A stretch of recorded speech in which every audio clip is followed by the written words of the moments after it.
Protagonis kita menjalani hidup sebagai yatim piatu miskin di sebuah penampungan. Untuk bertahan hidup, dia terpaksa mencuri.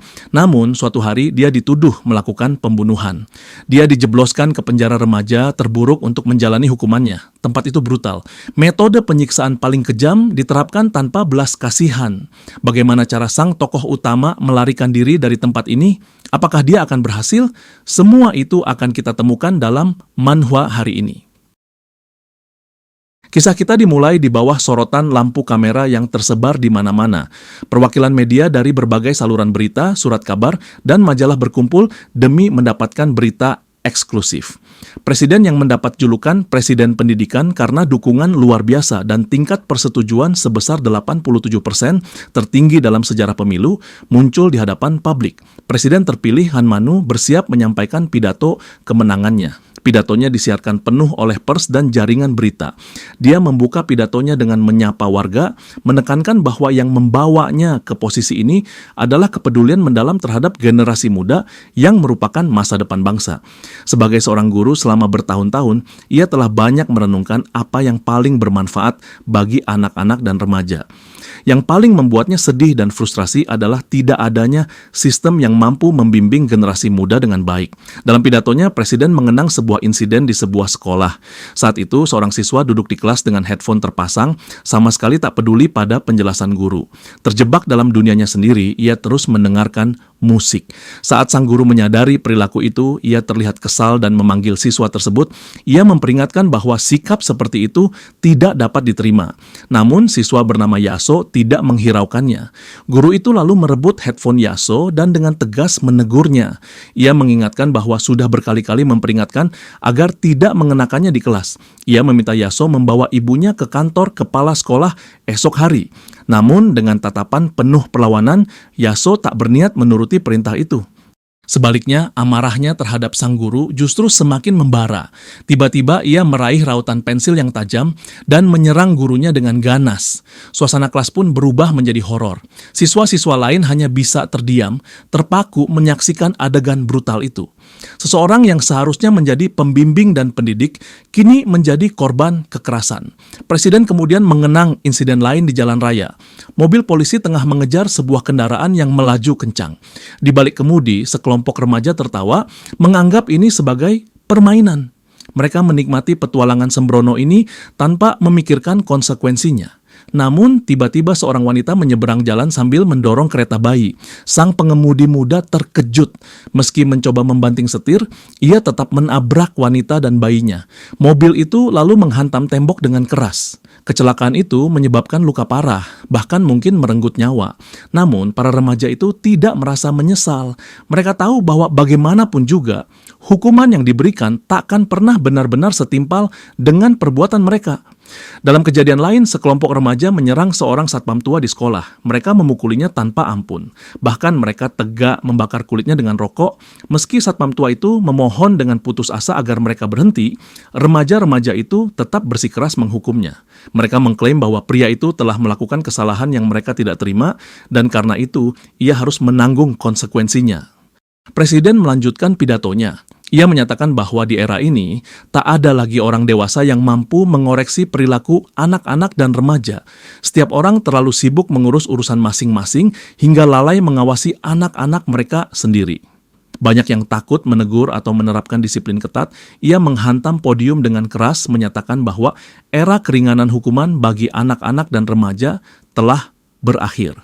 Begitu pula dengan belas kasihan yang tak berdasar dan hukuman ringan untuk kejahatan serius semuanya kini tinggal sejarah. Mulai hari ini Undang-Undang Perlindungan Remaja akan dicabut sepenuhnya. Hukum itu sudah menimbulkan terlalu banyak masalah. Sebagai gantinya, pelaku kejahatan muda akan mengikuti program rehabilitasi. Hanya setelah mereka benar-benar direhabilitasi, mereka akan diizinkan kembali ke masyarakat sebagai individu yang bertanggung jawab. Inilah Undang-Undang Perlindungan Remaja yang baru, Rehabilitation and Reform Act. Presiden mengambil keputusan ini setelah menyadari bahwa kata-kata saja tak lagi mempan bagi generasi sekarang. Hukum dan retorika lama yang telah berlaku selama puluhan tahun terbukti tidak cukup. Maka perlu diterapkan peraturan baru untuk mendisiplinkan mereka sejak dini. Di suatu hari sekolah yang biasa, banyak siswa berbaris untuk mendonorkan darah mereka. Jumlahnya mengejutkan para penyelenggara yang tak menyangka akan mendapat antusiasme sebesar ini. Seorang pengawas mendekati perawat, bertanya apakah ini kali pertama ia bertugas di sekolah tersebut. Ia menjelaskan bahwa biasanya jumlah peserta donor darah tidak pernah sebanyak ini. Namun hari itu, barisan siswa tampak tak ada habisnya. Tidak semua siswa di sana benar-benar berniat mendonorkan darahnya. Beberapa dari mereka berkumpul di sekitar seorang siswa yang sedang duduk, menjual sertifikat donasi mereka kepadanya. Mereka mendesaknya untuk menyelesaikan transaksi dengan cepat, takut jam istirahat berakhir sebelum mereka sempat membeli yang mereka butuhkan. Siswa itu tak lain adalah Min Su, tokoh utama dalam kisah hari ini. Ia menjalankan bisnis ilegal di sekolahnya, membeli sertifikat donor darah dari teman-temannya. Strateginya sederhana. Ia membeli sertifikat donor darah senilai 10.000 won dan sebagai gantinya memberikan kupon hadiah 50.000 won. Sekilas, bisnis ini tampak tidak menguntungkan. Namun, Min Su adalah anak yang cerdik dan licik. Tujuan utamanya bukanlah hadiah, melainkan sertifikat donor itu sendiri. Di pasar gelap, sertifikat tersebut bernilai 120.000 won. Dengan menjualnya seharga 100.000 won, kotak masuknya dipenuhi permintaan dari orang-orang yang membutuhkan transfusi darah. Namun, yang membuatnya satu-satunya orang yang bisa menjual sertifikat itu adalah karena perdagangan ini secara hukum diklasifikasikan sebagai kejahatan. Namun, sebagai anak di bawah umur, konsekuensi terburuk yang bisa ia hadapi jika tertangkap hanyalah teguran dan peringatan, tidak lebih.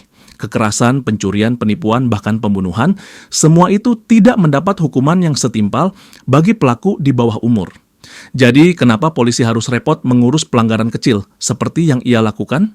Saat menghitung pendapatannya minggu ini, Min Su mendapati bahwa ia memperoleh 600.000 won, jumlah yang sedikit lebih rendah dibandingkan bulan sebelumnya. Seperti bisnis lainnya, ini bukan perkara mudah. Tiba-tiba, seseorang menyerangnya, sebuah tendangan keras menghantam tubuhnya. Alasannya sederhana, sekali seseorang memasuki dunia kejahatan, maka ia akan menjadi target bagi para kriminal lainnya. Orang-orang yang mencari keuntungan dari kejahatan seperti dirinya tidak akan mendapatkan keringanan hukuman, tidak akan mendapat simpati, dan tidak akan memiliki siapapun untuk melindungi mereka. Penyerangnya adalah salah satu berandalan sekolah. Ia mendekati Min Su dan bertanya, apakah hari itu ia mendapat banyak uang? Min Su merasa marah, tapi ia tak bisa berbuat apa-apa. Ia tahu betul bahwa tak ada yang akan datang untuk menyelamatkannya. Para berandalan itu terus mengejek sistem rehabilitasi yang baru, menganggapnya sebagai kebijakan yang konyol. Mereka bersikeras bahwa dunia yang mereka tinggali hanya semakin memburuk. Mereka mengklaim bahwa pemerintah hanya bisa berbicara tanpa pernah benar-benar mengambil tindakan nyata. Pemimpin para berandalan menatap Min Su. Ia mengatakan bahwa selama Min Su terus menghasilkan uang, maka ia harus membayar upeti. Ia menunjuk bahwa sejak Chang Su dikirim ke pusat rehabilitasi, Min Su bertingkah seolah ia memiliki pengaruh dan kekuatan. Marah, Min Su berteriak bahwa mereka bukanlah apa-apa tanpa Chang Su. Berandalan itu tertawa, mengiyakan bahwa Chang Su memang mengerikan, setidaknya 10 kali lebih kuat dari Min Su. Namun ada satu hal yang Min Su tidak ketahui, sebuah kenyataan pahit yang akan mengubah segalanya. Chang Su akan dibebaskan hari ini. Min Su terkejut mendengar berita itu. Chang Su adalah pemimpin geng remaja di daerah itu, menyebarkan teror dan penderitaan bagi semua orang di sekitarnya. Namun, tak ada satupun yang berani menyebut diri mereka korban. Tak ada yang pernah mencoba melawannya. Semua orang takut pada dominasinya, pada dendamnya, pada kekuatan fisiknya yang nyaris tak manusiawi. Hanya membayangkan Chang Su, kembali saja sudah cukup untuk membuat mereka bergidik ngeri. Min Su menatap sang berandalan dengan tajam. Ia menuntut agar mereka menunjukkan rasa hormat dan berhenti berbicara tentang Chang Su seolah mereka adalah teman dekatnya.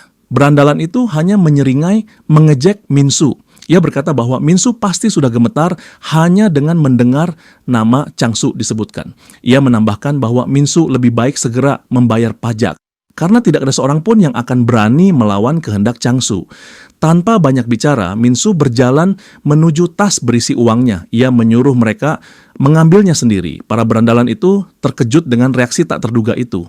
Mereka mengira Min Su akan melawan atau setidaknya memberikan perlawanan. Namun, Min Su tidak berniat menyerah. Sebaliknya, ia mulai menghujani mereka dengan hinaan. Berandalan itu marah besar. Ia berteriak menuntut Min-soo untuk tahu tempatnya. Dengan geram, ia mengayunkan tinjunya bersama anggota gengnya. Mereka menghajar Min-soo habis-habisan. Mereka ingin memastikan bahwa Min-soo belajar pelajaran ini dengan baik, bahwa hanya karena Chang-soo pergi, bukan berarti kekacauan akan dibiarkan begitu saja. Salah satu teman mereka, Tae-wong, mencoba menenangkannya. Namun, pemimpin geng itu tidak peduli. Ia berteriak bahwa hari ini ia tak akan ragu untuk membunuh Min-soo. Ketika temannya memperingatkan bahwa ia bisa berakhir di pusat rehabilitasi, ia tertawa sinis. Ia meraih skop besi dan berkata bahwa ia tidak peduli. Dengan beberapa trik dan manipulasi dokumen, ia yakin semuanya akan baik-baik saja. Lalu, ia menyerbu Min-soo dengan amarah meluap-luap. Namun, tiba-tiba sebuah tendangan keras menghantam tubuhnya. Ia terlempar jauh ke tanah sebelum sempat menyerang Min-soo. Bahkan Min-soo yang wajahnya sudah bengkak dan berlumuran darah terkejut. Seseorang datang menolongnya, dan keterkejutannya semakin besar saat ia menyadari siapa orang itu. Orang yang menghentikan penyerangan itu tak lain adalah Presiden OSIS. Dia melepas kacamatanya dan dengan tegas menyatakan bahwa kekerasan di sekolah dilarang. Kemudian, dia mendekati Min-soo dan bertanya apakah dia baik-baik saja. Para pengganggu tampak kesal dengan kehadirannya, tetapi mereka tak bisa berbuat banyak, terlebih setelah dia mengalahkan pemimpin mereka. Namun, Tae-wong sama sekali tak tenang. Dia mengangkat sekop besi dan berteriak bahwa dia akan membunuh mereka berdua. Dia bahkan rela dikirim ke pusat rehabilitasi hari itu juga. Namun, dalam sekejap, Presiden OSIS berputar dan menendangnya dengan cepat. Tae-wong jatuh ke tanah dalam satu serangan. Dia lalu mencengkeram bahunya dengan kasar, tak memberinya kesempatan untuk melawan. Dengan paksa, dia menariknya ke depan dan menghantamnya ke tanah. Dengan suara dingin, dia bertanya, apakah Tae-wong pernah mengambil nyawa seseorang sebelumnya? Tae-wong menjerit kesakitan. Presiden OSIS memelintir lengannya, menuntut jawaban bagaimana dia bisa dengan santai berbicara tentang membunuh seseorang. Tak tahan dengan rasa sakit, Tae-wong buru-buru mengoreksi ucapannya.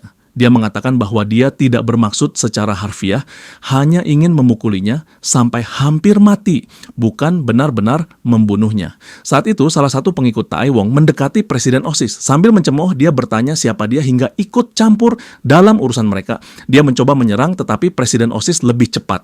Dengan mudah, dia menangkis serangan itu dan langsung membalas. Pukulan tajam mendarat di kepala lawannya, membuatnya jatuh ke tanah. Saat itu, orang lain menerjangnya, mengatakan bahwa dia menahan diri sebelumnya karena menghormati posisinya sebagai Presiden OSIS. Namun setelah apa yang terjadi, dia akan membalasnya. Presiden OSIS sudah mengantisipasi serangan itu. Dengan keterampilan luar biasa, dia menggunakan bobot lawannya sendiri untuk menjatuhkannya. Dia membantingnya ke tanah dengan presisi sempurna. Sambil mengejek, dia bertanya siapa yang memberinya hak untuk berpikir bahwa dia telah bersikap lunak. Setelah mengalahkan dua orang itu, Presiden OSIS menoleh ke pengganggu terakhir. Siap untuk mengakhiri aksinya juga, namun yang terakhir justru ketakutan. Dengan gemetar, dia memohon agar Presiden OSIS menjauhinya. Dia bersikeras bahwa dia hanya pura-pura menyerang, tidak pernah benar-benar berniat melakukannya. Dia mulai berteriak mengatakan bahwa dia tidak akan melakukan apapun. Dengan panik, dia memohon agar tidak diserang. Namun Presiden OSIS mengabaikan permohonannya dan tetap menghajarnya. Dia ingin mengajari mereka semua bagaimana rasanya menjadi korban orang yang lebih kuat. Saat itu, Min-soo perlahan bangkit. Dengan napas tersengal, dia memaksa dirinya untuk berdiri meski tubuhnya terluka. Dia berbalik untuk pergi, lalu menatap Presiden OSIS yang masih menghadapi para pengganggu. Min-soo bertanya mengapa dia datang dan apa yang dia inginkan. Dia menegaskan bahwa kekerasan di sekolah dilarang. Dengan senyum kecil, Presiden OSIS Kang Yong menatapnya. Dia berkata bahwa dia setidaknya mengharapkan sedikit ucapan terima kasih. Bagaimanapun juga, mereka adalah saudara. Namun Min-soo hanya berjalan pergi. Dengan dingin, dia mengatakan bahwa dia tidak akan pernah mengucapkan itu. Bahwa Kang Yong bukan lagi saudaranya. Dia harus berhenti mencampuri urusan ini sepenuhnya. Dengan smirk sinis, Min-soo menambahkan bahwa Kang Yong sebaiknya berhati-hati agar bajunya yang bersih tidak kotor oleh sampah. Namun Kang Yong menjawab bahwa ini bukan sampah. Ini adalah urusan tentang adiknya sendiri. Dia menegaskan bahwa tak peduli apapun yang Min-soo pikirkan, mereka tetap saudara dan itu tidak akan pernah berubah. Min-soo hanya menjawab dengan datar bahwa dia tidak peduli. Lalu dia menatap jam tangan yang dipakai Kang Yong. Dia menyuruhnya untuk membuangnya. Kang Yong menatap jam itu dengan bingung dan bertanya, kenapa? Min-soo berkata bahwa sejak Kang Yong diadopsi oleh keluarga kaya, seharusnya dia membeli yang baru, bukan memakai sesuatu yang memalukan. Namun, Kang Yong hanya menjawab bahwa dia tidak peduli dengan hal semacam itu. Saat melihat Min-soo pergi, Kang Yong memanggilnya lagi. Dia bertanya bagaimana dia bisa pergi saat kelas belum selesai. Min-soo menjawab bahwa dia tidak peduli. Dia akan pulang. Dalam hati, dia bertekad untuk mendapatkan jam tangan baru dengan cara apapun. Dalam perjalanan pulang, kemarahan memenuhi benaknya. Dia tak bisa memahami kenapa Kang Yong harus ikut campur. Dia juga khawatir apakah insiden ini akan memengaruhi kesempatannya masuk universitas. Pikirannya melayang ke kakaknya, Kang Yong, presiden OSIS yang sudah mendapatkan tempat di Korea Medical University. Sementara dia, Lee Min-soo, dikenal sebagai pembuat onar terbesar di sekolah. Mereka memang bersaudara-saudara, tapi nama asli kakaknya dulu adalah Lee Hun-soo. Namun setelah diadopsi oleh keluarga kaya, namanya berubah menjadi Kang Yong. Sementara itu, Min-soo tetap tinggal di panti asuhan tempat mereka dibesarkan. Baginya, Kang Yong tidak seharusnya ikut campur dalam masalahnya.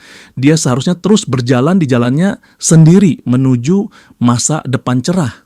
Sementara Min-soo harus menemukan jalannya sendiri, jalan yang sesuai dengannya.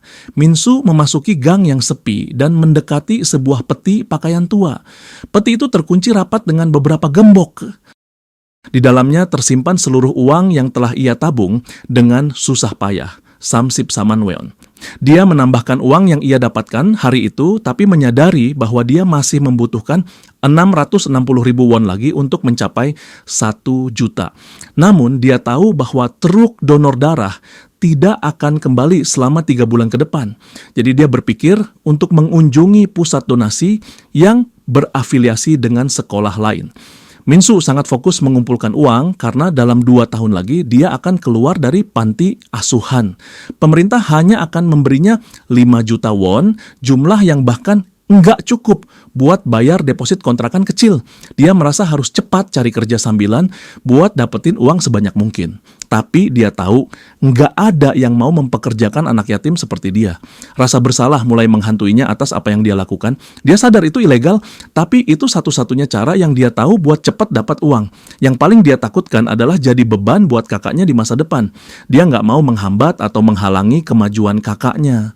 Saat Min-soo menutup peti, tiba-tiba dia terkejut karena Tae-wong sudah berdiri di belakangnya. Dengan nada terkejut, Tae-wong berkomentar tentang uang dalam jumlah besar yang berhasil dikumpulkan Min-soo. Ketakutan langsung menyelimuti Min-soo. Dia tetap diam, nggak berani menoleh ke belakang.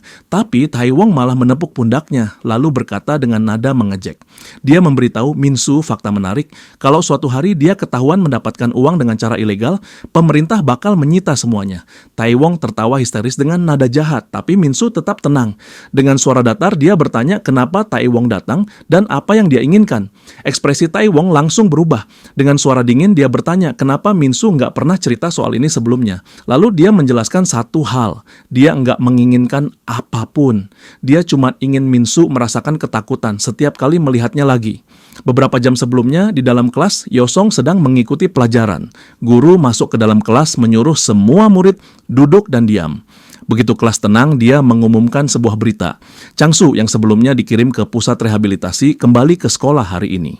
Dari penampilannya, sepertinya dia sudah mendapatkan cukup banyak pendidikan dan disiplin. Karena itu, para murid diharapkan membantu dia menyesuaikan diri dengan kehidupan sekolah lagi. Kelas langsung ribut, bisikan dan tawa kecil terdengar di mana-mana. Banyak yang berbisik, kalau kembalinya Chang-soo berarti kekacauan juga akan kembali. Mereka yakin nggak mungkin Chang-soo bisa berubah dalam waktu hanya 4 minggu di pusat rehabilitasi. Tapi tiba-tiba kelas jadi hening. Semua orang menatap tak percaya pada sosok yang baru saja masuk. Jo Chang-soo, mantan pemimpin geng remaja yang paling ditakuti. Sosok yang brutal dan kejam, kini duduk di kursi roda. Tatapannya kosong, wajahnya membentuk senyuman aneh yang kosong. Lalu, tanpa alasan, dia tertawa. Dia sudah kehilangan kendali atas dirinya sendiri, bahkan dia nggak bisa mengontrol kandung kemihnya. Semua ini akibat dari pusat rehabilitasi tempat dia dikirim. Setiap anggota gengnya juga dikirim ke fasilitas pendidikan ulang militer itu. Mereka akan terus menjalani rehabilitasi sampai dianggap siap kembali ke masyarakat. Sore harinya, saat Yosong dalam perjalanan pulang, dia melihat barisan polisi berkumpul di depan gang dekat panti asuhan. Terjadi sebuah insiden besar. Supirnya menyebutkan kalau dia dengar ada seseorang tewas dalam kecelakaan di sana. Itu menyebabkan kemacetan parah yang mungkin akan membuat mereka terlambat ke kelas berikutnya. Awalnya, Yosong enggak terlalu peduli, tapi tiba-tiba dia menyadari sesuatu. Lokasi itu panti asuhan tempat dia dan adiknya dibesarkan. Itu adalah panti asuhan tempat dia dan kakaknya dibesarkan. Tanpa ragu, dia langsung membuka pintu mobil dan berlari menuju lokasi kejadian. Pikirannya hanya tertuju pada Min-soo yang masih tinggal di sana. Tapi saat dia sampai di tengah kerumunan, langkahnya terhenti. Dia nggak bisa percaya dengan apa yang ada di hadapannya. Di tanah, di tengah lokasi kejadian, tergeletak jam tangan Min-soo yang sudah hancur. Yosong berdiri terpaku mendengar bisikan orang-orang di sekitarnya. Mereka membicarakan korban yang merupakan salah satu anak panti. Mereka juga membahas betapa mengerikannya kejahatan ini. Banyak yang menyalahkan kelalaian pihak panti dan menuntut agar mereka yang bertanggung jawab dihukum penjara. Yosong mendorong tubuhnya melewati kerumunan, bertekad untuk memastikan siapa korban sebenarnya. Tapi saat dia tiba di pusat kejadian, apa yang dia lihat membuatnya benar-benar terpaku. Dia nggak bisa bergerak, bahkan satu langkah pun. Karena orang yang berdiri di tengah semuanya, orang yang dianggap sebagai pelaku kejahatan ini, adalah adiknya sendiri, Min-soo. Sesuai pasal 243 Undang-Undang Remaja yang baru, dia langsung ditangkap. Sebagai anak di bawah umur dan seorang yatim piatu, identitasnya dicatat secara resmi dan nasibnya kini ada di tangan pusat rehabilitasi. Keesokan harinya, Min-soo berdiri di depan pengadilan ringkas remaja di dalam pusat rehabilitasi. Hakim terlihat gelisah, kemarahannya jelas terlihat saat dia membacakan putusan terhadap Min-soo. Dia berteriak bahwa Min-soo sudah nggak bisa direhabilitasi lagi. Min-soo sama sekali nggak menunjukkan rasa penyesalan. Terlebih lagi, dia dituduh melakukan kejahatan serius, pembunuhan. Min-soo langsung membantah, berulang kali bersikeras bahwa dia nggak pernah membunuh siapapun. Tapi nggak ada yang mau mendengarnya. Hakim semakin marah dan menyuruhnya berhenti berbohong. Dia mengangkat sebuah batu bata, menunjukkan bahwa ada sidik jari Min-soo di sana bersama dengan bekas darah. Dia menuntut penjelasan. Lalu dia mempertanyakan semua kejahatan yang sudah dilakukan Min-soo sebelum ini. Apa dia juga berencana menyangkal semuanya? Dengan suara yang semakin keras, hakim berkata kalau dia sudah sering melihat orang seperti Min-soo. Mereka selalu menyalahkan keadaan atau keluarga mereka untuk membenarkan tindakan mereka. Dia menambahkan bahwa orang seperti Min-soo nggak akan pernah bisa direhabilitasi. Begitu keadaan nggak sesuai keinginan mereka, mereka langsung bertindak seolah-olah mereka korban. Tapi nggak ada satupun dari mereka yang benar-benar menyesali perbuatannya. Hakim menegaskan bahwa membunuh seseorang hanya karena mereka seorang pengganggu, atau karena mereka mencuri uang, atau bahkan hanya karena nggak menyukainya. Kalau semua dibiarkan, dunia ini akan penuh dengan mayat. Sudah waktunya Min-soo belajar konsekuensi dari tindakannya. Hakim kemudian menyatakan bahwa siapapun yang menghadapi kesulitan seharusnya meminta bantuan kepada orang dewasa. Dia mengatakan bahwa alasan sebenarnya di balik kejahatan ini adalah karena Min-soo nggak pernah percaya pada orang dewasa, jadi dia nggak membiarkan mereka turun tangan dan menyelesaikan masalahnya. Akhirnya hakim membacakan putusan. Di bawah pasal 28 Undang-Undang Rehabilitasi dan Reformasi, Min-soo dijatuhi hukuman kurungan di Pusat Rehabilitasi Remaja. Min-soo naik ke kendaraan tahanan bersama narapidana remaja lainnya.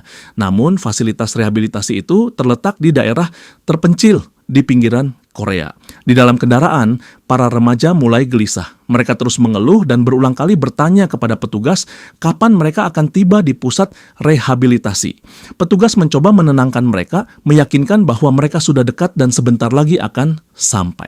Tak lama kemudian, kendaraan itu akhirnya tiba di sebuah fasilitas besar yang tampak mengintimidasi. Para tahanan muda terkejut melihat tempat itu benar-benar terisolasi di tengah hutan. Namun, mereka segera menyadari bahwa fasilitas itu bukan hanya untuk program rehabilitasi mereka. Ada anak perempuan di dalamnya juga. Petugas yang mendampingi menjelaskan bahwa bagian itu diperuntukkan bagi pelanggar perempuan, sementara pusat rehabilitasi mereka sebenarnya ada di sisi lain. Kemudian mereka diperintahkan untuk tetap di tempat. Di tengah kegaduhan, Minsu duduk di dekat jendela, menatap kosong ke jalan, tenggelam dalam pikirannya tentang apa yang akan menunggunya di dalam fasilitas itu. Perasaan putus asa dan frustrasi melingkupinya. Nggak ada yang percaya padanya, bahkan saat dia mengatakan yang sebenarnya.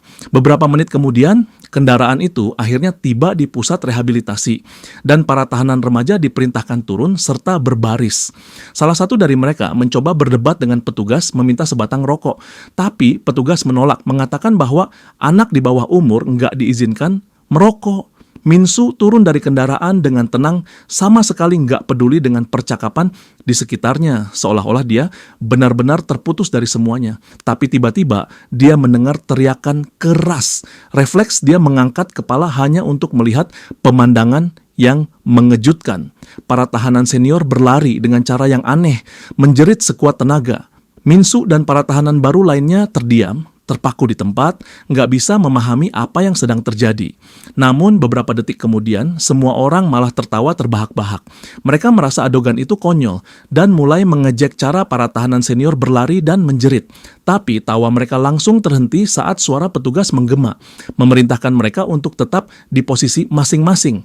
Wajah mereka langsung berubah serius, karena saat itu juga kepala penjara telah tiba. Dalam sekejap, para tahanan senior yang tadinya berteriak dan tertawa langsung berdiri tegak dalam barisan yang sempurna tanpa mengeluarkan suara sedikit pun. Petugas berteriak sekali lagi memerintahkan semua orang untuk memberi salam kepada kepala penjara. Tanpa ragu, para tahanan senior langsung memberi hormat dengan penuh disiplin. Di sisi lain, para tahanan baru tetap diam di tempat, sama sekali nggak mengerti apa yang sedang terjadi. Mereka menyaksikan semuanya dengan ekspresi mengejek dan meremehkan. Kepala penjara melangkah maju, auranya memancarkan wibawa dan disiplin. Dia kemudian memberi instruksi agar mereka berdiri lebih santai. Namun dia sudah mendengar ejekan mereka tentang dirinya dan para tahanan senior sebelumnya. Dengan senyum dingin dia mengeluarkan perintah keras. Dia memerintahkan para tahanan baru untuk membungkuk sebagai tanda hormat. Para tahanan baru justru menertawakannya. Mereka malah menantangnya untuk membungkuk lebih dulu. Sambil melempar hinaan, mereka memanggilnya bodoh dan tolol. Namun, sebaliknya para tahanan senior langsung menundukkan kepala ke tanah tanpa mengeluarkan sepatah kata pun. Reaksi ini membuat para tahanan baru kebingungan. Mereka nggak bisa memahami kenapa para tahanan senior patuh sepenurut itu, padahal hukum seharusnya melindungi hak-hak remaja dari penghinaan seperti ini. Kepala penjara kemudian menatap mereka dan berbicara langsung. Dia menyebut mereka sebagai kumpulan sampah baru yang baru saja tiba di pusat rehabilitasi ini. Lalu dia beralih ke para tahanan senior dan memberi mereka perintah. Mereka punya waktu 10 menit untuk mengubah para tahanan baru ini menjadi ternak, sama seperti mereka. Salah satu tahanan baru langsung marah, melontarkan sumpah serapah kepada kepala penjara. Dia menuntut penjelasan tentang bagaimana kepala penjara berani berbicara seperti itu. Dia bersumpah nggak akan tinggal diam. Tapi sebelum dia bisa melanjutkan kata-katanya, sebuah pukulan keras mendarat di kepalanya. Sekejap, dia terdiam. Minsu dan para tahanan baru lainnya terkejut melihat apa yang terjadi di depan mata mereka. Tanpa peringatan, para tahanan senior mulai menyerang mereka. Mereka mematuhi perintah kepala penjara tanpa ragu, menghajar para tahanan baru dengan kejam. Kepala penjara mengamati kekacauan itu dengan puas. Dia lalu menyatakan bahwa dia senang melihat ternaknya berperilaku seperti ini. Mulai sekarang mereka nggak cuma ternak tapi juga budak. Tapi dia akan berbaik hati. Dia akan mengizinkan mereka berbicara seperti manusia, bukan sekadar menjerit seperti binatang. Para tahanan senior serempak meneriakkan bahwa mereka mengerti dan akan patuh. Mereka terus memberi hormat, bahkan mengucapkan terima kasih. Sementara itu, Minsu tergeletak di tanah, mencoba memahami situasi aneh ini. Nggak ada pilihan lain, dia pura-pura pingsan. Dia tetap diam, memanfaatkan kesempatan untuk mengamati sekeliling. Saat itu, nggak ada yang akan memperhatikannya. Semua orang terlalu sibuk mengejar para tahanan baru yang mencoba melarikan diri. Matanya bergerak ke arah petugas yang berjaga di gerbang keluar. Dia melihat mereka berbicara dengan para tahanan yang melarikan diri, memperingatkan mereka agar nggak mendekat. Tapi ada sesuatu yang aneh. Para petugas itu tersenyum. Min-soo merasa ada yang nggak beres, nggak ada yang lucu dari situasi ini. Kalau para petugas benar-benar ingin membantu, mereka pasti sudah turun tangan sejak awal. Dugaannya langsung terbukti. Salah satu petugas mengayunkan pentungannya ke kepala seorang tahanan yang berusaha kabur. Petugas itu berteriak bahwa dia sudah memperingatkan mereka untuk enggak mendekati gerbang. Suaranya penuh kejengkelan saat dia terus memukuli tahanan yang sudah jatuh itu dengan emosi yang semakin meningkat. Saat itulah Min-soo sadar, bukan cuma kepala penjara dan tahanan senior. Bahkan para petugas dan penjaga di tempat ini juga ancaman. Nggak ada yang bisa dipercaya. Nggak ada seorang pun yang berniat menolong. Sebuah pikiran melintas di benaknya. Mungkin semua ini memang sudah dirancang untuk menanamkan ketakutan. Kekerasan yang digunakan tampak brutal, tapi tetap terkontrol. Mereka nggak menyerang organ vital secara langsung. Artinya, mereka nggak berniat membunuh siapapun. Dan itu masuk akal. Sebagian besar orang nggak ingin menjadi pembunuh. Bahkan dia pun nggak. Tapi lamunannya seketika terhenti saat kepala penjara mendekatinya. Dengan nada dingin dia berkomentar bahwa Min-soo cukup cerdas meskipun ini pertama kalinya dia tiba di tempat ini. Kepala penjara berkomentar bahwa Min-soo telah melakukan trik yang cukup cerdik. Min-soo mencoba meminta maaf, tapi kepala penjara malah menekan kepalanya dengan sepatu botnya. Dia berkata bahwa nggak perlu ada permintaan maaf. Sebaliknya, dia mengakui bahwa dia menyukai tikus pintar seperti Min-soo. Mereka cukup menghibur. Mulai sekarang, katanya, dia akan memperlakukan Min-soo sebagai seekor tikus. Seekor tikus yang ada di tempat ini hanya untuk menghiburnya. Lalu kepala penjara menoleh ke para petugas. Dia bertanya, apakah situasi sudah terkendali? Salah satu petugas menjawab bahwa semuanya sudah dalam kendali. Dia menambahkan bahwa para tahanan baru sudah dilucuti pakaiannya dan kini duduk menunggu perintah lebih lanjut. Kepala penjara tertawa jahat, senyumnya penuh kesenangan. Dia kemudian mengumumkan bahwa evaluasi akan segera dimulai. Di tempat lain, di sebuah apartemen di Korea, Yong menekan bel pintu.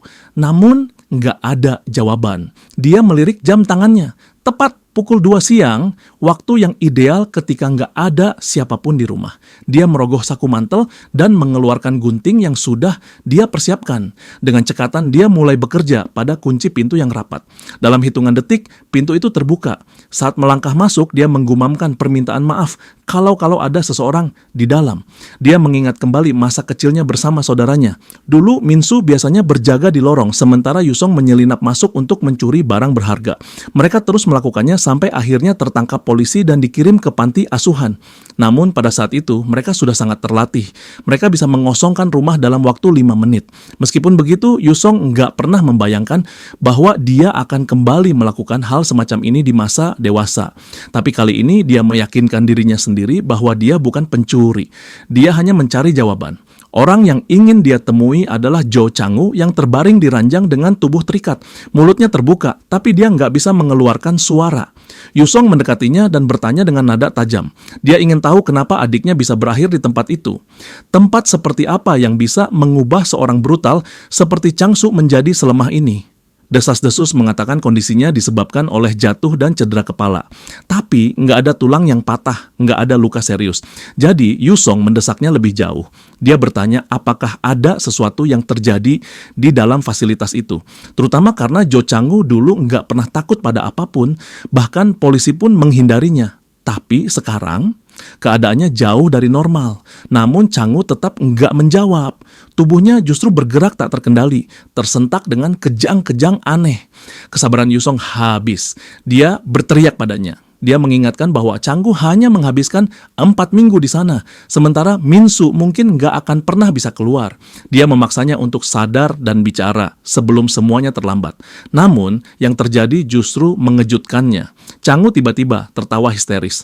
Mulutnya bergumam kata-kata yang nggak bisa dimengerti. Saat itu Yusong sadar, percuma. Kunjungannya ini sia-sia. Tapi sebelum dia pergi, sesuatu menarik perhatiannya. Ada bekas cat merah samar di dada Chang-woo. Hampir pudar, sulit dikenali dari mana asalnya. Sementara itu, di pusat rehabilitasi, cat merah yang sama sedang disemprotkan ke tahanan baru. Itu adalah bagian dari proses klasifikasi. Kepala penjara duduk di mejanya membolak-balik berkas para tahanan baru. Dia membaca catatan mereka untuk menentukan peringkat masing-masing. Namun sejauh ini dia nggak menemukan apapun yang menarik. Nggak ada kejahatan yang cukup serius untuk membuatnya terkesan. Lalu, tiba-tiba matanya berbinar. Dia tersenyum puas dan mengumumkan bahwa akhirnya dia menemukan sesuatu yang layak diperhatikan. Dengan nada penuh kemenangan, dia berkata bahwa instingnya nggak pernah salah. Dia menoleh ke Minsu dan memberinya ucapan selamat. Dari semua orang di batch ini, Minsu adalah yang paling luar biasa. Penampilannya memang tampak biasa saja. Tapi ternyata dia jauh lebih brutal dan berbahaya dari yang terlihat. Dia satu-satunya yang mendapatkan peringkat A di kelompok ini. Menurut kepala penjara, itu berarti waktunya di fasilitas ini akan sangat menarik. Dia mencatat detail Minsu. Usia 18 tahun. Tuduhan, pembunuhan, status, narapidana peringkat A. Di Yunji Private Girls School, Yusong berdiri di luar gerbang sekolah. Dia sedang mencari seseorang. Dua siswi yang melihatnya saling berbisik. Salah satunya menepuk bahu temannya, menyuruhnya berhenti makan dan melihat ke arah pria itu. Mereka lalu menghampirinya dan bertanya apakah dia sedang mencari seseorang. Wajahnya tampak familiar. Dengan senyum sopan, Yusong mengiyakan. Dia memang mencari seseorang. Saat mereka menanyakan namanya, dia menyebutkan satu nama, Jo Siman. Mendengar itu, kedua gadis itu langsung tertawa. Mereka berkata bahwa enggak masuk akal kalau dia datang sejauh ini hanya untuk si gila itu, Jo Siman. Tapi kemudian, ekspresi mereka berubah. Mereka tampak ketakutan saat melihat ke belakang. Dengan cepat, mereka berbalik dan pergi. Yusong menoleh. Dia melihat seorang gadis menatapnya. Tanpa ragu, dia berjalan mendekatinya dan menghadang jalannya. Jo Siman menatapnya dingin dan bertanya apa yang dia inginkan. Kemana dia mau pergi? Yusong menjelaskan bahwa dia butuh informasi tentang pusat rehabilitasi. Tapi sebelum dia bisa menyelesaikan kalimatnya, Jo Siman sudah berbalik dan berjalan pergi. Dia menyuruhnya untuk nggak mengganggunya pagi ini. Yusong merasa putus asa. Tapi dia nggak menyerah. Dia menjelaskan bahwa adiknya dikirim ke tempat itu. Dia nggak tahu apa yang sebenarnya terjadi di sana. Namun, Jo Siman tetap mengabaikannya. Dia terus berjalan seolah Yusong enggak ada. Yusong sadar bahwa dia telah melakukan pendekatan yang salah. Dia terlalu langsung. Mungkin lain kali dia harus mencoba cara lain untuk mendapatkan informasi. Tapi sebelum dia bisa berpikir lebih jauh, sesuatu mengejutkannya. Jo Siman memanggil namanya. Dia melemparkan sebuah helm ke arahnya. Refleks Yusong menangkapnya. Lalu dengan suara datar, dia berkata, "Naik." Dia menjelaskan bahwa tempat ini bukan tempat yang tepat untuk membicarakan hal seperti itu. Saat Yusong naik ke belakang motor, dia bertanya, kenapa Jo Siman tiba-tiba berubah pikiran?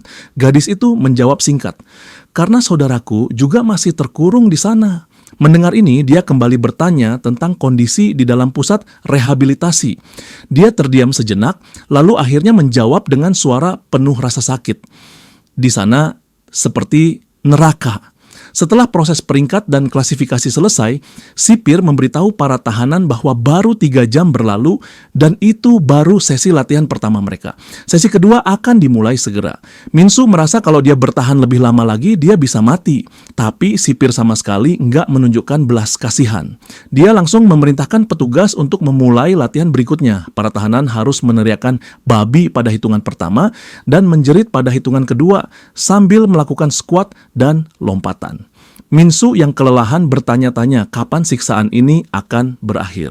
Mereka sudah menjalani 3 jam latihan yang sangat memalukan ini. Tapi sipir malah menikmati semuanya, mengatakan bahwa suara paling indah di dunia adalah tangisan ternak seperti mereka. Namun, kesenangannya tiba-tiba terhenti. Dia mendengar petugas memukuli salah satu tahanan, berteriak agar dia berhenti tertinggal di belakang. Sebagai hukuman, hitungan akan diulang dari awal. Tahanan itu memohon, mengatakan perutnya sangat sakit, dan meminta izin ke toilet. Tapi petugas tetap memukulnya. Mereka baru berhenti ketika sipir ikut campur, bertanya apakah keinginannya untuk buang air benar-benar pantas mendapatkan hukuman seperti itu. Seolah menunjukkan simpati, sipir menepuk bahu tahanan itu dan berkata bahwa kekejaman seperti ini nggak manusiawi. Lalu dia menoleh ke para tahanan lainnya dan bertanya, apakah ada yang juga ingin ke toilet sekarang? Banyak yang langsung maju, mengaku mereka juga butuh ke toilet. Tapi Minsu curiga. Nggak masuk akal kalau mereka tiba-tiba diizinkan pergi begitu saja, sementara yang lain dihukum begitu keras. Petugas memerintahkan mereka yang ingin ke toilet untuk berbaris. Dia kembali bertanya apakah ada lagi yang ingin memanfaatkan kesempatan ini. Dia memperingatkan bahwa setelah ini nggak akan ada istirahat toilet sampai latihan selesai. Minsu bertanya-tanya apakah mereka benar-benar akan diizinkan pergi sementara yang lain tetap dipaksa latihan. Sistem tempat ini sangat aneh. Bisa ditebak kalau hampir semua orang akan mengaku butuh ke toilet. Semakin banyak yang bergabung, semakin mencurigakan situasi ini. Sipir mengulangi pertanyaannya, mengatakan bahwa ini kesempatan langka yang nggak akan datang lagi. Lalu apakah ada ternak lain yang ingin ke toilet? Minsu tahu bahwa kebaikan tanpa syarat seperti buah asing di alam liar. Semakin menggoda, semakin harus diwaspadai. Perlahan dia mengangkat tangan untuk menarik perhatian petugas. Petugas itu menatap tajam, menuntut tahu apa yang dia inginkan. Dengan suara tertahan, Minsu berkata kalau dia nggak mau ke toilet lagi.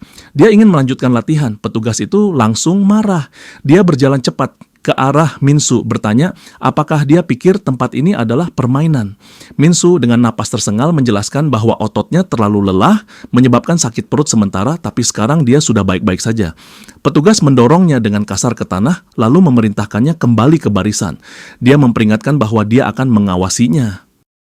Para tahanan lain menatap Minsu dengan bingung, menganggapnya bodoh karena memilih tetap berlatih daripada pergi. Petugas kemudian mengulangi pertanyaannya, memastikan tidak ada lagi yang ingin ke toilet. Minsu merasa nggak ada logika antara memperlakukan mereka seperti ternak, tapi tetap mengizinkan mereka pergi ke toilet. Sipir yang terus-menerus menyebut mereka sebagai ternak justru semakin membuatnya curiga, karena ternak nggak butuh toilet, hanya manusia yang butuh. Setelah petugas melapor bahwa semua yang ingin ke toilet sudah berkumpul, Sipir tersenyum pada mereka dengan pura-pura ramah.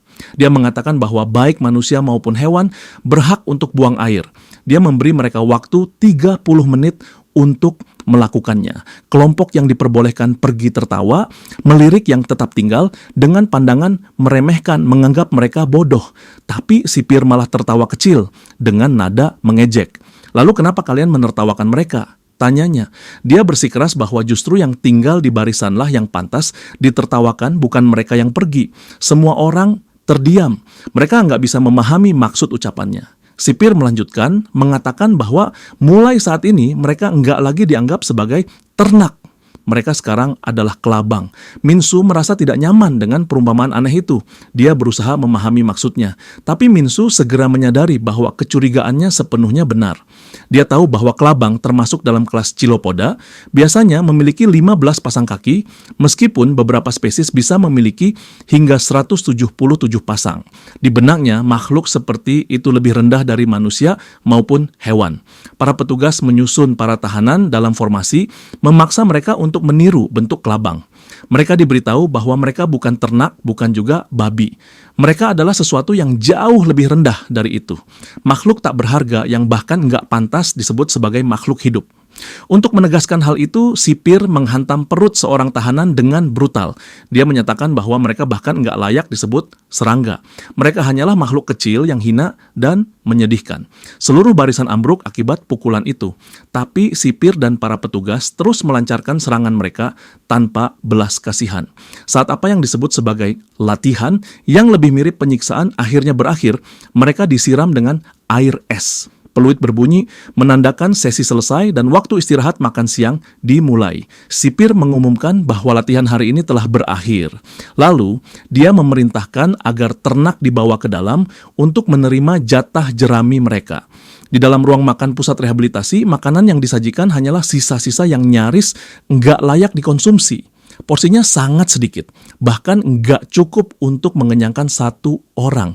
Minsu menatap piringnya dengan tidak percaya. Sulit menerima kenyataan bahwa ini dimaksudkan sebagai makanan manusia. Nyaris nggak ada yang bisa dimakan. Satu hal yang paling menarik perhatiannya adalah mereka dipaksa makan sambil duduk di lantai. Dia curiga ini hanyalah cara lain untuk semakin menegaskan bahwa mereka hanyalah ternak. Pikirannya terhenti ketika suara seorang petugas terdengar. Sekarang mereka akan menyanyikan lagu syukur, semua tahanan wajib ikut. Tapi para pendatang baru sama sekali nggak tahu lagu itu. Tanpa ragu, para tahanan lama langsung mulai menyanyi. Liriknya menyatakan bahwa mereka bukan manusia, hanya babi dan anjing. Mereka menyanyikan bahwa mereka akan makan apapun yang diberikan kepada mereka. Mereka akan patuh pada perintah apapun. Lagu itu juga mengungkapkan rasa terima kasih mereka kepada sipir dan para petugas atas semua hinaan yang diberikan. Mereka bahkan mengungkapkan apresiasi karena telah dipukuli.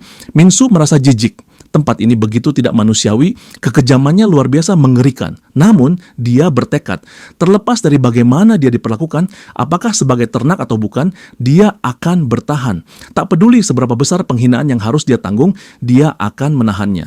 Dia bersumpah akan melakukan apapun yang diperlukan untuk bisa keluar dari tempat ini. Tak peduli berapa lama atau seberapa besar harga yang harus dibayar.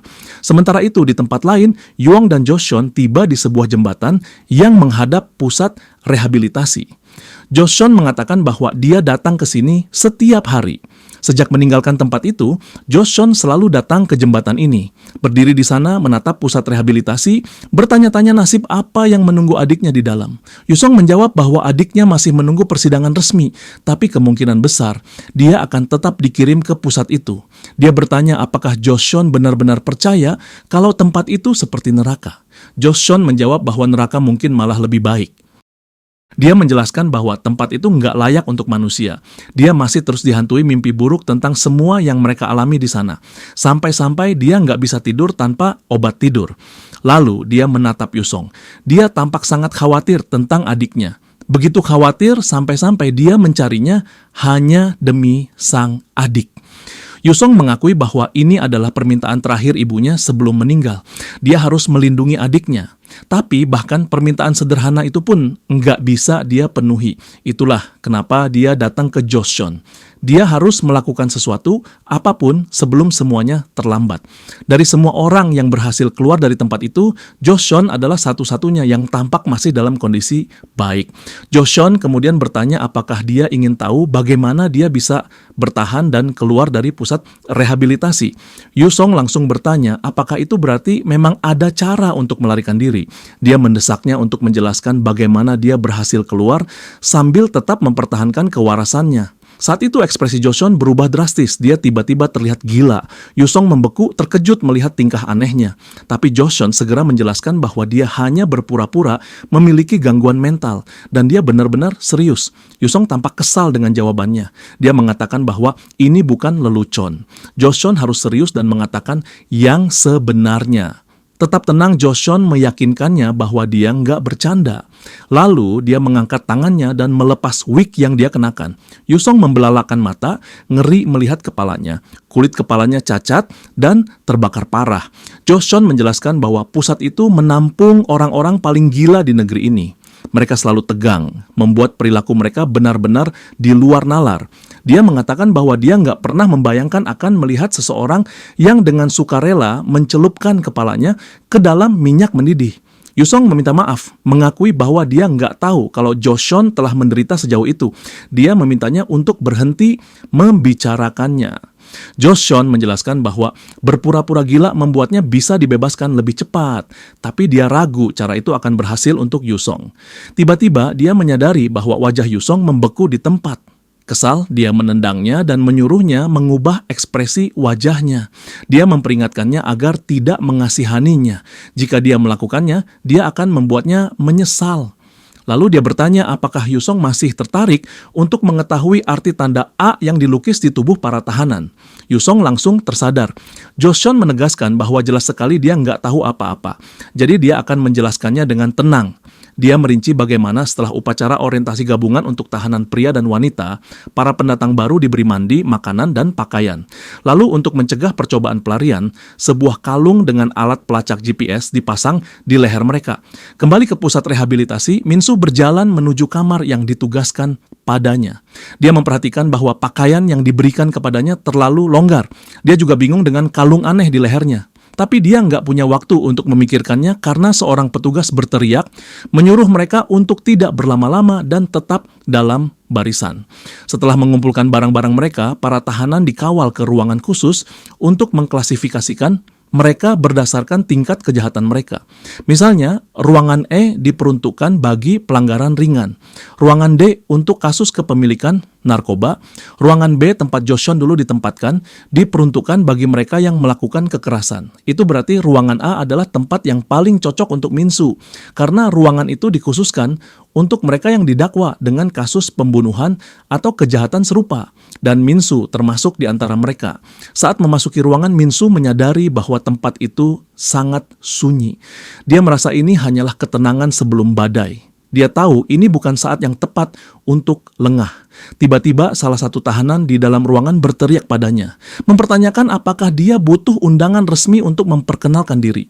Nadanya berubah lebih agresif. Dia menuntut Min-soo untuk menyebutkan siapa dirinya dan kejahatan apa yang membuatnya sampai ke tempat ini.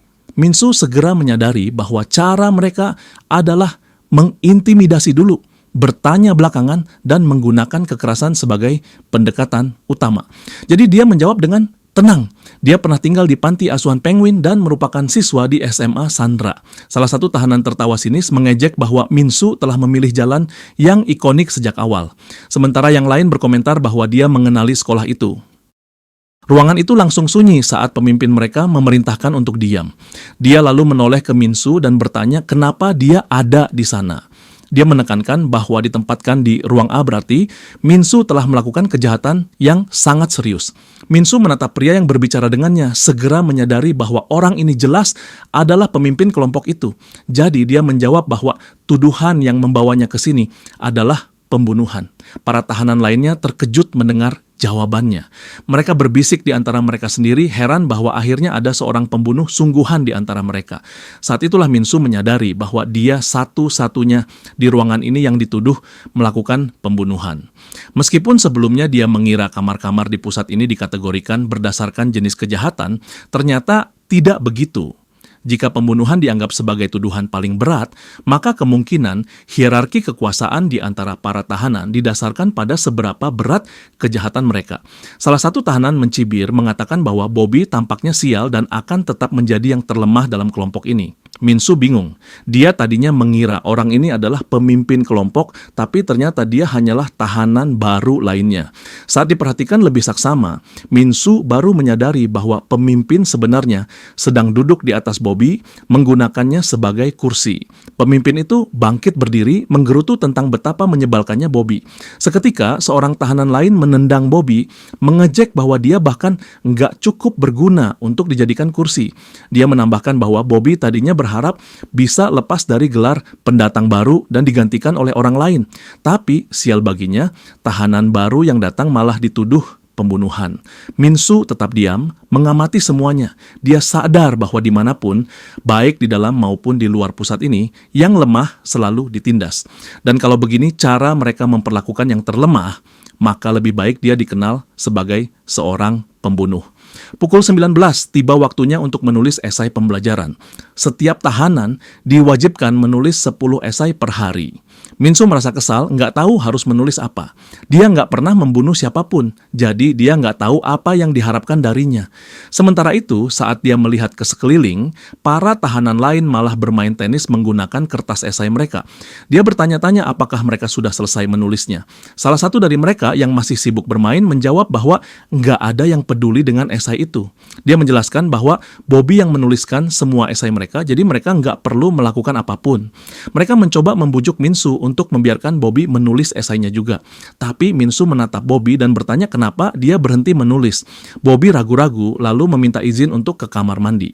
Seketika yang lain mengejeknya, menyuruhnya cepat-cepat. Min-soo sadar bahwa hak asasi manusia nggak ada di tempat ini. Para penjaga memperlakukan mereka seperti ternak, tapi di dalam ruangan ini di mana nggak ada penjaga, hukum rimba yang berlaku. Nggak ada yang akan melindunginya kalau dia lemah atau jadi mangsa yang mudah. Kalau dia ingin bertahan, dia harus kuat atau setidaknya berpura-pura kuat. Kalau dia gagal melakukan keduanya, dia akan berakhir menjadi peliharaan pemimpin. Atau lebih buruk lagi, pukul 20 mereka hanya diberi waktu 3 menit untuk mandi. Mereka hanya diperbolehkan menggunakan air dan satu batang sabun yang harus dipakai bersama oleh 50 orang. Minsu merasa kalau dia tinggal di sini terlalu lama, dia pasti akan terkena infeksi. Pukul 21 mereka dikumpulkan untuk apel malam, memastikan semua orang ada sebelum lampu dimatikan. Setiap tahanan harus menyebutkan nomor mereka. Ketika tiba giliran Bobby, semua orang menoleh ke arahnya. Tapi bukannya menyebutkan nomornya, Bobby malah menggonggong seperti anjing. Minsu terkejut. Petugas langsung menghantam kepala Bobby dengan keras. Lalu dia terus menghajarnya tanpa ampun sampai buku catatan Bobby patah di tangannya. Bobby nggak bisa protes atau mengatakan apapun. Dia hanya diam, menahan rasa sakit, wajahnya kini penuh lebam. Akhirnya, setelah menghitung jumlah tahanan, petugas pergi mematikan lampu dan mengunci pintu. Hari itu berakhir pukul 22 dan semua orang tertidur. Tapi suara tangisan lirih Bobby masih terdengar. Itu mulai mengganggu yang lain. Seseorang berteriak, bertanya siapa lemah yang menangis seperti manusia. Bobby ketakutan berusaha menahan tangisnya. Dan begitu saja hari pertama di pusat rehabilitasi berakhir hanya untuk dimulai lagi pukul 5.30 keesokan paginya. Minsu dan Bobby ditugaskan membersihkan ruangan setelah mengumpulkan selimut mereka. Pukul 6 pagi tiba waktunya sarapan. Seorang petugas memanggil mereka, mengumumkan bahwa distribusi makanan telah dimulai. Makanan diberikan melalui celah kecil di bawah pintu. Saat semua mulai makan, Minsu bertanya kenapa mereka makan di dalam kamar, bukan di kafetaria. Seorang tahanan menjelaskan bahwa ada sesi pelatihan di luar, tapi saat makan siang nanti, mereka akan makan di luar seperti biasa. Minsu mengangguk paham, lalu dia menyadari Bobby nggak ada. Dia bertanya di mana Bobby. Jawaban mereka membuatnya terkejut. Bobby ada di bawah meja. Minsu terkejut saat melihat Bobby terikat di bawah meja digunakan sebagai penyangga. Salah satu tahanan memarahinya saat beberapa tetes sup tumpah, menyuruhnya tetap diam. Minsu berusaha menahan emosinya dan dengan tenang berkata bahwa mereka seharusnya membiarkan Bobby bekerja dengan baik karena mereka membutuhkannya. Tapi mereka tertawa mempertanyakan kenapa dia peduli. Mereka meyakinkan Minsu bahwa mereka memperlakukan Bobby seperti sahabat. Lalu mereka menyeringai, bertanya di mana lagi Bobby bisa menemukan teman-teman sebaik mereka, yang bahkan mau menyuapinya dengan tangan mereka sendiri. Minsu semakin bingung. Mereka pun menjelaskan lebih lanjut. Mereka mengumpulkan sisa makanan mereka, memasukkannya ke dalam mangkuk Bobby. Dengan cara ini, Bobby mendapatkan makanan lengkap untuk seekor anjing. Mereka menoleh ke Bobby, mengejek bahwa pasti air liurnya sudah menetes karena lapar, lalu menyuruhnya makan sekarang juga. Bobby tanpa pilihan lain mulai makan dari mangkuk berisi sisa makanan itu. Tiba-tiba Minsu berdiri dan menendang meja hingga terbalik. Dia berteriak pada Bobby agar tidak memakan makanan itu. Semua orang terdiam, terkejut dengan reaksi agresifnya. Minsu lalu menoleh ke Bobby memarahinya karena menjadi seseorang yang nggak punya harga diri. Untuk pertama kalinya, dia memanggilnya dengan nama asli Moon Hunjun. Namun, hal itu membuat Bobby benar-benar terkejut. Sebelum Bobby bisa merespons, pemimpin kelompok itu menyela, memanggil Minsu. Dia menjelaskan bahwa tempat ini memiliki hierarki dan aturan sendiri. Karena Minsu adalah orang yang paling baru tiba, dia harus mengikuti aturan ini. Tidak peduli seberapa tidak adilnya. Jika dia tidak puas, hanya ada satu cara untuk mengubahnya. Dengan bertarung. Dia bisa mencapai posisi pemimpin dan menulis ulang aturan. Namun, untuk melakukan itu, dia harus mengalahkan Bobby terlebih dahulu, karena Bobby sudah lebih lama berada di sana. Jika Minsu kalah, maka dialah yang akan menjadi Bobby yang baru. Minsu merasa sistem ini benar-benar konyol dan menyatakan bahwa dia tidak tertarik dengan permainan hierarki semacam ini. Dia menegaskan bahwa alasan mereka semua berada di tempat ini adalah karena kesalahan dan masalah yang mereka buat di masa lalu. Namun, mereka masih berpegang teguh pada pola pikir menyedihkan ini. Tapi sebelum dia bisa menyelesaikan ucapannya, tiba-tiba Bobby menghantam wajahnya dengan pukulan keras. Yang lain bersorak kegirangan, senang karena pertarungan akhirnya dimulai. Mereka menyemangati Bobby, menyuruhnya memberikan segalanya agar bisa lepas dari statusnya saat ini. Minsu sadar bahwa jika dia kalah, dia akan berada di posisi paling bawah dalam hierarki ini. Namun, dia tidak tahu bagaimana cara melawan, terutama karena Bobby terus menangis dan meminta maaf bahkan saat dia memukulinya. Sementara itu, di panti asuhan Penguin, Yusong bertemu dengan direktur panti dan memberitahunya bahwa dia akan bergabung dengan militer keesokan harinya. Sang direktur bertanya apakah dia sudah mengumpulkan semua yang dia butuhkan, dan Yusong menjawab bahwa dia telah mengambil semua barang miliknya dan milik adiknya. Direktur itu kemudian berkomentar bahwa mereka berdua adalah pembuat onar terbesar di panti asuhan, terutama Yusong yang selalu memperlakukan anak-anak lain seperti tikus dan terus-menerus bertengkar dengan mereka. Yusong tertawa kecil dan bertanya apakah dia benar-benar seberandal itu. Sang direktur terkejut dan bertanya bagaimana mungkin dia tidak mengingatnya, terutama karena anak-anak lain selalu ketakutan padanya dan berusaha menghindari panti asuhan. Namun Yusong membantahnya dan berkata bahwa dia salah besar. Meskipun dia memang terlalu agresif dalam berkelahi dengan anak-anak lain, ada hal lain yang tidak diketahui sang direktur. Kembali ke pusat rehabilitasi, Bobby terus meminta maaf sambil menangis mengatakan bahwa dia tidak ingin menjadi Bobby lagi. Para narapidana lainnya tertawa mengejek Min-soo, mengatakan bahwa mereka mengira dia akan menakutkan karena dia disebut-sebut sebagai seorang pembunuh, tetapi ternyata dia hanyalah orang yang lemah dan menyedihkan. Mereka mulai mengejeknya, mengatakan bahwa itulah alasan keluarganya meninggalkannya di panti asuhan. Di panti asuhan, Yusong melanjutkan percakapannya dengan sang direktur, sementara di pusat rehabilitasi, Min-soo meluncurkan dirinya ke arah orang yang baru saja menghina dirinya. Yusong kemudian berkata kepada sang direktur bahwa anak-anak sebenarnya tidak takut padanya, melainkan takut pada adiknya Min-soo. Meskipun Min-soo bukan yang terbaik dalam bertarung, dia sangat mengerikan karena begitu dia marah, dia benar-benar kehilangan kendali dan tidak ada yang bisa menghentikannya. Di pusat rehabilitasi, Min-soo menyerang para narapidana satu persatu, berteriak bahwa dia akan membuat mereka semua menjadi Bobby. Namun mereka tidak tinggal diam. Mereka melawan dan menghajarnya sambil mengejeknya, mengatakan bahwa dia hanya besar mulut dan tak bisa berbuat apa-apa sendirian. Mereka mengingatkannya bahwa ini adalah ruang A, tempat bagi orang-orang kuat yang tidak main-main. Mereka juga mengatakan bahwa mereka hanya bersikap lunak padanya karena dia dibesarkan di panti asuhan. Namun sebelum salah satu dari mereka sempat menyelesaikan ucapannya, Min-soo menghantam wajahnya dengan sikat toilet.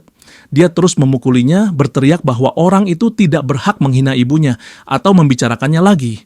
Para narapidana lainnya marah dan langsung menyerangnya, murka karena dia berani memasukkan sikat toilet ke mulut seseorang. Mereka mengatakan bahwa dia baru saja menggali kuburnya sendiri. Namun, mereka tiba-tiba terdiam ketika melihat ekspresi Min-soo. Saat itulah Min-soo bertanya apakah mereka pernah benar-benar membunuh seseorang sebelumnya. Nah, itu dia manhwa hari ini yang berjudul Rehabilitation Classroom. Bagaimana, seru kan? Gimana nih, kalian mau kita lanjutin ceritanya atau enggak? Tulis di kolom komentar ya. Dan jangan lupa subscribe untuk update terbaru manhwa ini ya.